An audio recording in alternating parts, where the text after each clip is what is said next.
Hello everyone, this is Sartaj Ahmad and welcome back to another video. आज के इस video में आप देख ही सकते हैं कि हमारा जो प्रैक्टिस सेट नंबर 3.2 है हम स्टार्ट करने जा रहे हैं।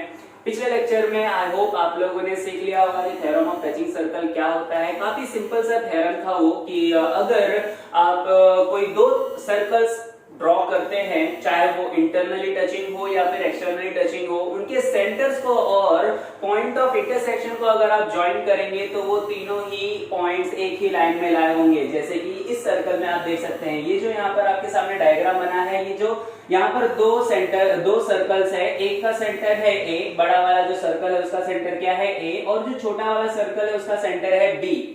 और जहां पर ये दोनों इंटरसेक्ट हो रहे हैं उस पॉइंट का नाम हमने दिया है पॉइंट पी। एंड आप लोग देख ही सकते हैं कि ये तीनों ही पॉइंट्स कहां पर होंगे, एक ही लाइन में होंगे।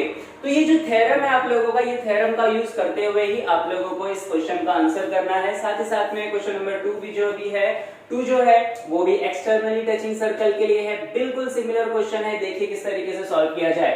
क्वेश्चन है two circles having radii 3.5 centimeter and 4.8 centimeter। Obviously जो बड़ा सर्कल होगा उसका जो रेडियस होगा क्या होगा, वो 4.8 सेंटीमीटर होगा। छोटे से सर्कल का रेडियस कितना होगा, 3.5 सेंटीमीटर होगा। Next, find the distance between their centres, यानी कि ए से लेकर बी तक का जो डिस्टेंस है वो फाइंड आउट कीजिए। ओके, कोई बड़ी प्रॉब्लम नहीं है। देखिए आप लोगों ने पिछले जो लेक्चर में वो क्या सीखा था, थ्योरम ऑफ टचिंग सर्कल। नहीं देखा तो लिंक डिस्क्रिप्शन में मिल जाएगी, देख लीजिएगा। यहाँ पर आपने सीखा था क्या कि जो 3 पॉइंट्स होते हैं, तीनों के तीनों पॉइंट्स कहाँ होते हैं, एक ही लाइन में होते हैं, यानी कि ए बी पी। इस तरीके से बीच में डैश डालने का मतलब है जो तीनों पॉइंट्स है वो तीनों पॉइंट्स कहाँ है, एक ही लाइन में है। और इसे हम क्या कहते हैं, इसे हम कहते हैं by tangent theorem, sorry by tangent theorem नहीं, by theorem of touching circles. Okay, चलिए by theorem of touching circles ये तो पता चल गया कि तीनों पॉइंट्स कहां होते हैं, एक ही लाइन में होते हैं। इसका मतलब ये जो AP बड़ा सा सेगमेंट है आप लोगों का, AP can be written as AB plus BP, right. AP can be written as AB plus BP। दो सेगमेंट से मिलकर बना है, एक AB और दूसरा क्या है BP, जिसमें से AB की वैल्यू आपको क्या करनी है, फाइंड आउट करनी है। अब अगर यहाँ पर आप देखेंगे तो आपको पता चलेगा AP क्या है, बड़े वाले सर्कल का रेडियस, और वो जो रेडियस है वो आपको ऑलरेडी दी हुई है वैल्यू, कितनी दी हुई है, 4.8। तो AP की जगह पर आप लिख देंगे 4.8 which is equals to AB की वैल्यू आपको करनी है फाइंड आउट, और BP की जो वैल्यू है, यानी कि छोटे से सर्कल का जो सेंटर है और उसका जो रेडियस है, सेंटर से लेकर P तक की वैल्यू क्या है, उसका रेडियस ही है ना। BP क्या है, radius of a smaller circle, और उसका रेडियस आपको दिया हुआ है 3.5 सेंटीमीटर। तो यहाँ पर आ जाएगा 3.5। अब देखिए प्लस में 3.5 है, वहां जाकर शिफ्ट होगा माइनस हो जाएगा, यानी कि आपको मिल जाएगी AB की value which is 4.8 minus 3.5।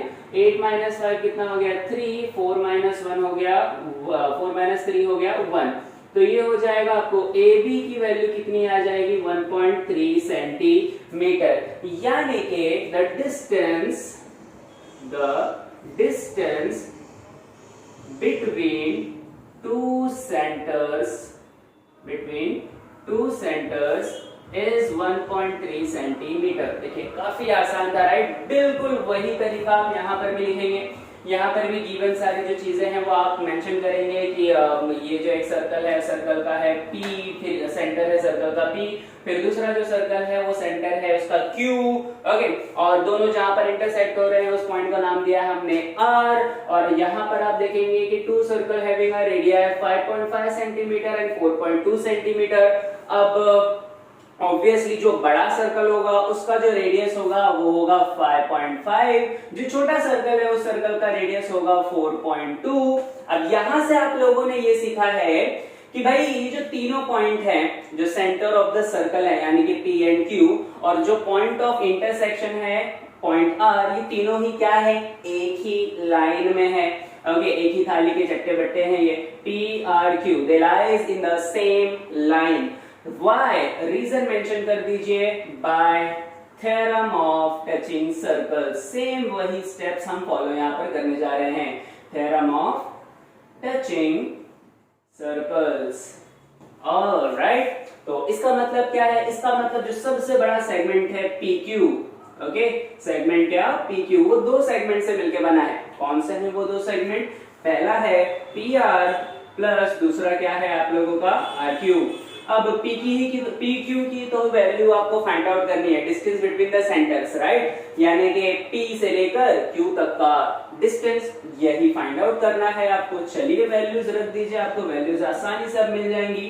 PR की वैल्यू कितनी थी? 5.5 प्लस RQ की वैल्यू कितनी थी? 4.2, दोनों को प्लस कर दिया। 5 प्लस 2 इज 7, 5 प्लस 4 इज 9, यानी कि 9.7 सेंटीमीटर। यहां पर भी फाइनल में आप आंसर लिख देंगे कि therefore the distance between two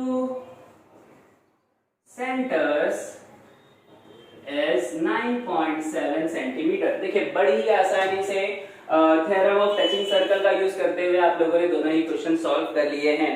okay, अब तीसरा जो क्वेश्चन है वो आप खुद सॉल्व करने की कोशिश कीजिए। ड्रॉ करना है लेकिन बड़ा ही आसान है। पहले बड़ा सर्कल ड्रॉ कीजिए, फिर छोटा सर्कल ड्रॉ कीजिए, बड़े ही आसानी से आप लोगों को हो जाएगा। अगर कोई प्रॉब्लम होती है नीचे कमेंट सेक्शन में बताओ। और बढ़ते हैं हमारे नेक्स्ट क्वेश्चन नंबर 4 की तरफ।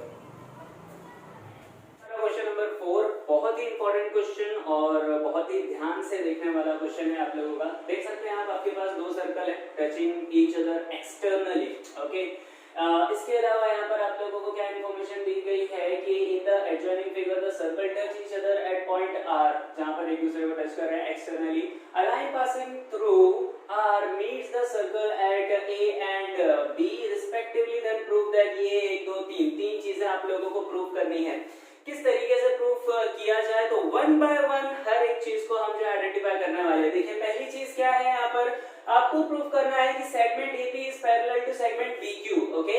सेगमेंट AP, ये वाला सेगमेंट देख रहे हैं आप, और इस पैरेलल टू सेगमेंट BQ। किस तरीके से पैरेलल प्रूफ करेंगे?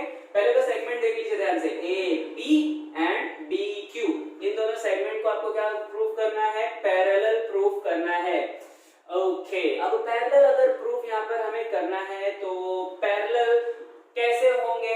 थ्योरम्स हम लोग ने कई सारे देखे, जैसे कि करस्पॉन्डिंग एंगल थ्योरम देखा है, फिर उसके अलावा अल्टरनेट एंगल थ्योरम देखा है। ऐसे करके 2-3 जो थ्योरम्स है हम लोगों ने वो देखे हुए हैं, राइट। अब किस तरीके से पैरेलल प्रूफ किया जाए? तो यहाँ पर आप देख सकते हैं अल्टरनेट एंगल्स में, देखिए आप लोगों को जितने भी एंगल्स पैरेलल लाइंस जब आपने पढ़ा होगा 9th स्टैंडर्ड में, तो आप लोगों को एंगल्स आइडेंटिफाई करने के लिए कुछ बताया होगा। F अगर बनता है तो हम उसे क्या कहते हैं? Corresponding angles, right. क्या कहते हैं उसे? Corresponding angles. फिर उसके बाद अगर Z बनता है तो उसे कहते हैं आप अल्टरनेट एंगल्स। इस तरीके से पढ़ा होगा, अगर नहीं भी पढ़ा तो भी कोई बात नहीं है। देखिए यहाँ पर अगर आप देखेंगे PABQ, अगर आप देखेंगे तो आपको एक Z का फॉर्मेशन होता हुआ दिखाई देगा, ओके। और Z के फॉर्मेशन में अगर हम ये प्रूव कर दे कि यहाँ पर ये जो एंगल बन रहा है एंगल A, और यहाँ पर ये जो कॉर्नर में बन रहा है एंगल B, ये दोनों ही अगर क्या होंगे? कॉन्ग्रुएंट होंगे, तो by alternate angle test these two lines would be parallel to each other, okay. यानी कि अल्टीमेट एम क्या है हमारा कि हम जो है प्रूव करने वाले हैं कि angle PAR is congruent to angle QBR। अगर इतना प्रूफ कर दिया आपने, इसका मतलब ये दो सेगमेंट AP और BQ दोनों ही सेगमेंट आपस में क्या होंगे? पैरेलल होंगे। ऑलराइट, चलिए आई होप एक्सप्लेनेशन आपको छोटा सा ये समझ में आया होगा। स्टार्ट किस तरीके से किया जाए? तो स्टार्ट आप उससे कीजिए जो आप ऑलरेडी जानते हैं। क्या जानते हैं आप? ये सेंटर ऑफ द सर्कल है, ये भी सेंटर ऑफ द सर्कल है, दोनों एक दूसरे को एक्सटर्नली टच कर रहे हैं, यानी कि ये जो तीनों ही पॉइंट है, पॉइंट P और Q, तीनों ही पॉइंट कहाँ होंगे? एक ही लाइन में होंगे। तो यहाँ से हम आंसर स्टार्ट करते हैं कि PRQ lies in the same line by which theorem? By theorem of touching circle, by theorem of touching circles, okay। PRQ एक ही लाइन में है, ऑलराइट। अब यहाँ पर देखिए जरा, तो इधर यहाँ पर जो एंगल बन रहा है जो एंगल बन रहा है एंगल क्यू आर बी, ये दोनों एक दूसरे को कॉन्ग्रुएंट होंगे, कॉन्ग्रुएंट क्यों होंगे, तो they are vertically opposite to each other. देखिए मैं जो है इसे टाई की शक्ल में बताता हूँ, जो हम बो पहनते हैं ना बड़े रेस्टोरेंट्स वगैरह में, आप लोगों ने देखा होगा बड़े रेस्टोरेंट्स में टाई वगैरह के शेप में होता है इस तरीके से, ये कुछ इस तरीके से, यहाँ पर एक एंगल, यहाँ पर एक एंगल, ऐसे जो दो एंगल्स होते हैं इन्हें आप कहते हैं वर्टिकली अपोजिट एंगल। तो देखिए एक एंगल इस तरफ बन रहा है, एक एंगल उस तरफ बन रहा है, तो बस इन्हीं दो एंगल्स को आपको मेंशन करना होगा कि angle P R A is congruent to angle Q R B. Okay, reason क्या मेंशन करेंगे, रीजन आप बताएंगे वर्टिकली अपोजिट एंगल्स। ओके, चलिए ये दूसरी चीज आप लोगों ने यहाँ पर कर दी। अब इसे जो है इक्वेशन नंबर 1 दे देते हैं फॉर अ टाइम बीइंग, क्योंकि अपने को आगे बहुत काम आने वाला है। ऑलराइट, अब आगे प्रोसीड करते हैं। आगे प्रोसीड करने से पहले देखिए ये जो ब्लू लाइन से, ब्लू मार्कर से मैंने ट्रायंगल बनाया है, ट्रायंगल का नाम क्या है, तो ट्रायंगल का नाम है ट्रायंगल ए पी आर बोलिए या ट्रायंगल पी आर ए बोलिए आप लोग, कोई प्रॉब्लम नहीं है। ट्रायंगल पी आर ए को अगर आप जरा देखेंगे, ओके, तो इसके अंदर ये जो पी आर है, ये सेगमेंट पी आर और ये सेगमेंट पी ए, दोनों एक दूसरे के कॉन्ग्रुएंट है। क्यों, radii of the same circle, इसका मतलब ये जो ट्रायंगल यहाँ पर बना है वो आइसोसेलेस ट्रायंगल बना है। एंड आइसोसेलेस ट्रायंगल के अपोजिट में जो कॉन्ग्रुएंट साइड्स होती हैं, उनके अपोजिट में जो एंगल्स बनते हैं वो भी कॉन्ग्रुएंट होते हैं, ये हमने सीखा है। रीजन क्या मेंशन करेंगे इसका, तो रीजन होगा आइसोसेलेस ट्रायंगल थ्योरम। जिस तरीके से यहाँ पर आप थ्योरम अप्लाई करेंगे, बिल्कुल उसी तरीके से यहाँ पर भी थ्योरम अप्लाई करने वाले हैं, देखते जाइए किस तरीके से। तो हम पहले ट्रायंगल कंसीडर करते हैं, ऊपर वाला ब्लू वाला ट्रायंगल कौन सा है, ट्रायंगल पी आर ए। तो इन ट्रायंगल पी आर ए बोलिए या ट्रायंगल ए पी आर बोलता हूँ ज्यादा बेहतर होगा, तो triangle A P R, triangle A P R में क्या है, तो segment P R is congruent to segment A P, segment PR is congruent to segment AP। Reason क्या मेंशन करेंगे हम, radii of the same circle, radii of the same circle.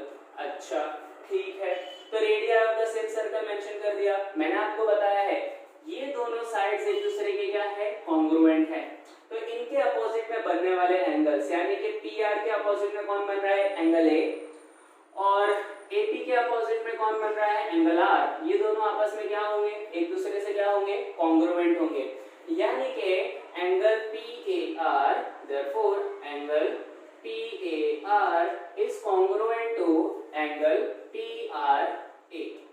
Reason क्या mention करेंगे, by isosceles triangle theorem, by isosceles triangle theorem.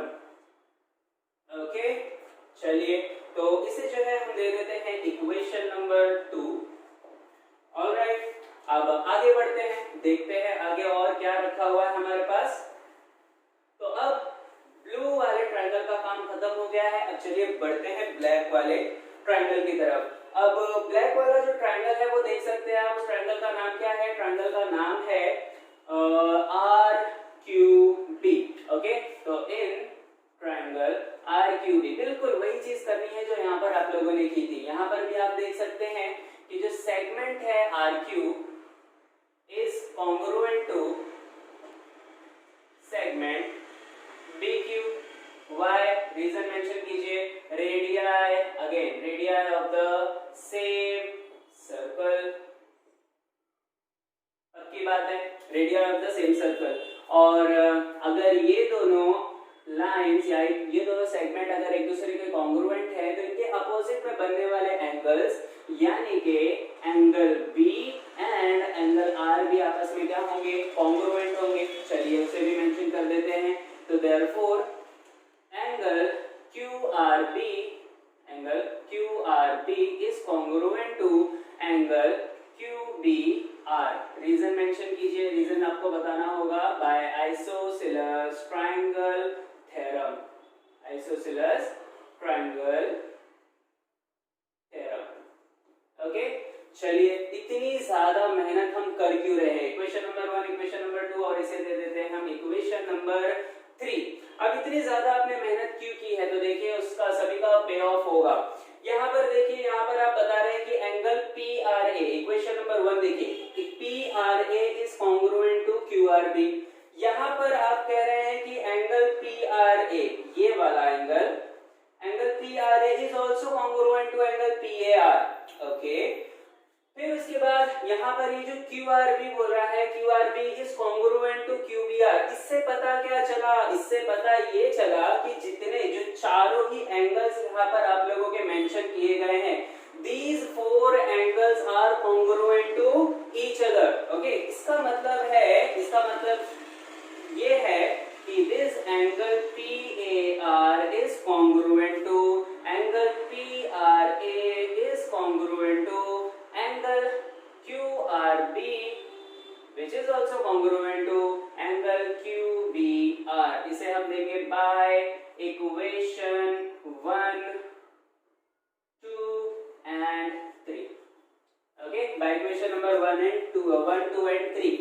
अब इतना बड़ा हमने लिखा है, इसमें हमारे काम की चीज क्या है, इसमें हमारे काम की चीज है angle PAR is congruent to angle QBR। देखिए angle PAR is congruent to angle QBR, मिल गया आप लोगों को। मैंने आपको स्टार्टिंग में ही बताया था कि यही चाहिए हमें। अगर हम ये प्रूफ कर दे कि angle PAR is congruent to angle QBR, इसका मतलब है कि by alternate angle test these two triangles are या these two segments are parallel to each other। तो हम यहाँ पर लिखने वाले हैं therefore angle PAR is congruent to angle QBR। Reason यहाँ मेंशन करना जरूरी नहीं है, आगे आप क्या मेंशन करेंगे कि therefore segment AP is parallel to segment BQ। Reason mention करेंगे बाय अल्टरनेट एंगल टेस्ट। बात समझ में आई? ये देखिए, ये कोना जो था और ये कोना था, दोनों को हमने कॉन्ग्रुएंट प्रूव कर दिया और ये दोनों कोने मिलकर क्या बनाते हैं, Z फॉर्म कर रहे हैं। Z बना रहे हैं, इसका मतलब ये जो दोनों सेगमेंट्स होंगे, ये दोनों सेगमेंट आपस में क्या होंगे, पैरेलल होंगे। और देखिए इस तरीके से आपका जो पहला प्रूफ था वो यहाँ पर आ चुका है। अब डरने की देखिए बिल्कुल भी जरूरत नहीं है। ऐसा लग रहा होगा कि जब पहला प्रूफ इतना बड़ा है तो दूसरा प्रूफ तो और बड़ा रहेगा। जी नहीं, बिल्कुल भी ऐसा नहीं है। दूसरा और जो तीसरा प्रूफ है वो बहुत ही आसान है, इन्हीं की मदद से आप लोग जो है उन्हें सॉल्व कर सकते हैं। अगर आपको स्क्रीनशॉट लेना है, ये इसका जो स्क्रीनशॉट ले लो। चलो बढ़ते हैं नेक्स्ट क्वेश्चन, क्वेश्चन नंबर 2 की तरफ। चलिए सेकेंड सब क्वेश्चन की तरफ बढ़ते हैं और देखिए बहुत ही मजेदार तरीके से आप लोगों को आ जाएगा। सेकेंड क्वेश्चन बढ़ने से पहले यहाँ पर हमने जो एक हमने लिखा था ना, angle PAR is congruent to angle QBR, alternate angles आप लोगों ने प्रूव किया था। इसे दे दीजिए आप इक्वेशन नंबर 4। ओके, अब सेकंड क्वेश्चन में अगर आप देखेंगे तो आपको प्रूफ क्या करना है कि triangle APR is similar to triangle RQB। Okay, दोनों ट्रायंगल को सिमिलर प्रूफ करना है और दो ट्रायंगल को सिमिलर प्रूफ करने के लिए हमने 3 टेस्ट देखे हुए हैं। कौन कौन से टेस्ट थे वो, तो एक टेस्ट था, एक था SAS टेस्ट और दूसरा आप लोग तीसरा कौन सा टेस्ट था, तीसरा था SSS टेस्ट, राइट। यहाँ देखेंगे कैसे प्रूफ होता है। तो ट्रायंगल APR को आपको प्रूफ करना है, सिमिलर प्रूफ करना है किसके, ट्रायंगल RQB के।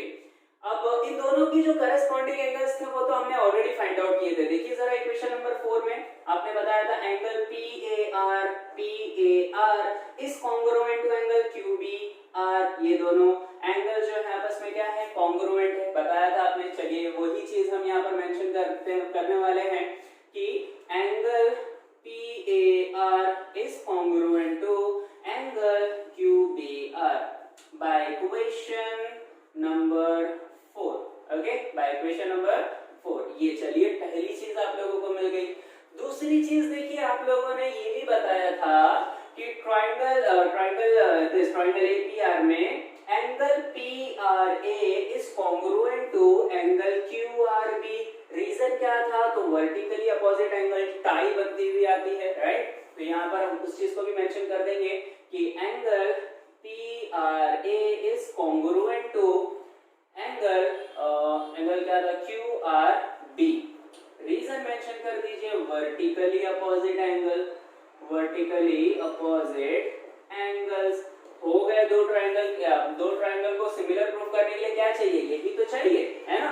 तो therefore triangle APR is similar to triangle RQB।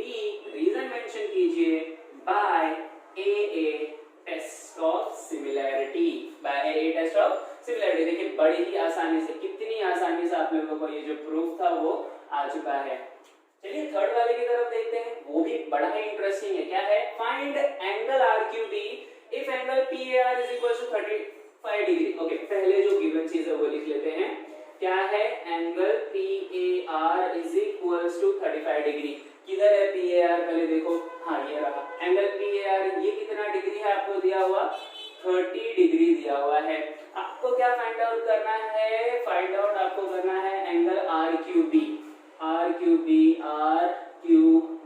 ये वाला एंगल कितना है ये फाइंड आउट करना है। अब देखिए जरा इक्वेशन नंबर 3 में अगर हम देखेंगे तो हमें पता चलेगा कि angle PAR is congruent to angle PRA, यानी कि PAR और PRA ये दोनों भी कितने डिग्री के होंगे, 35 डिग्री के होंगे, राइट। दोनों भी कितने के होंगे, 35 के होंगे। और आगे भी दी हुई है चीजें, is congruent to angle QRB। QRB कितना दिया हुआ है, कहां पर है QRB, ये वाला एंगल भी कितने डिग्री का होगा, 35 डिग्री का होगा। साथ ही साथ में QRB और भी आगे चेन है आपकी, क्या है, एंगल QBR, एंगल QBR यानी कि ये वाला एंगल भी कितने डिग्री का है, 35 डिग्री का है। तो आपको पता क्या चला कि ट्रायंगल RQB में, ट्रायंगल RQB में 3 में से 2 एंगल तो 35 के हैं, है ना। तो तीसरा एंगल आसानी से फाइंड आउट कर सकते हैं या नहीं, देखो बड़ी ही आसानी से फाइंड आउट कर सकते हैं। हम लिखेंगे यहाँ पर कि angle PAR is congruent to angle QRB, angle QRB which is also congruent to angle QBR। ये हम लिखेंगे बाय इक्वेशन नंबर 1, 2 एंड 3। अच्छा ठीक है, इसे हम यहाँ पर तो आप लोगों को मिल ही गया था ये, चलिए छोड़िए, इक्वेशन लिखने की जरूरत नहीं है। तो अब क्या करेंगे, तो एंगल PAR अगर 35 था तो एंगल QRB भी कितना होगा, 35 डिग्री। साथ ही साथ में एंगल QBR भी कितना होगा, 35 डिग्री, है ना। अब ये सभी कहाँ आते हैं, ये आप लोगों के सभी आते हैं ट्रायंगल RQB में, राइट। तो देयरफॉर इन ट्रायंगल RQB तीनों एंगल का एडिशन करेंगे तो कितना होता है, 180 डिग्री होता है। चलो एंगल एडिशन पोस्टुलेट डाल देते हैं। तो हम यहाँ पर करने वाले हैं तीनों ही एंगल को ऐड। कौन कौन से एंगल है यहाँ पर, तो यहाँ पर पहला एंगल है आपका angle QRB plus angle QBR plus क्या फाइंड आउट करना है हमें, angle RQB is equal to कितना होगा, 180 degree. Angle addition postulate of triangle, या फिर आप बोल सकते हैं कि एडिशन या sum of all angles of a triangle is 180 degree, right. तो QRB की वैल्यू दी हुई थी 35 डिग्री, QBR की वैल्यू दी हुई थी 35, एंगल RQB आपको करना था find which is equals to 180 degree. 35 plus 35 कितना हो जाएगा, 70 डिग्री। 70 प्लस में हम आ जाके क्या हो जाएगा, 180 से माइनस, और इस तरीके से आपको मिल जाएगा angle RQB is equals to 180 minus 70 which is equals to 110 degree. और ये होगा आपका फाइनल आंसर, यानी कि थर्ड वाले का आंसर आप लोगों को मिल जाएगा 110 डिग्री। देखिए इस तरीके से थोड़ा सा दिमाग तो लगाना पड़ेगा आप लोगों को, साथ ही साथ में बहुत ज्यादा प्रैक्टिस करनी पड़ेगी इस क्वेश्चन को सॉल्व करने के लिए। और बहुत ही इंपॉर्टेंट क्वेश्चन है एग्जाम्स के पॉइंट ऑफ व्यू से, ज्योमेट्री में काफी बार आ चुका है। आई होप चीजें समझ में आई होंगी आप लोगों को। और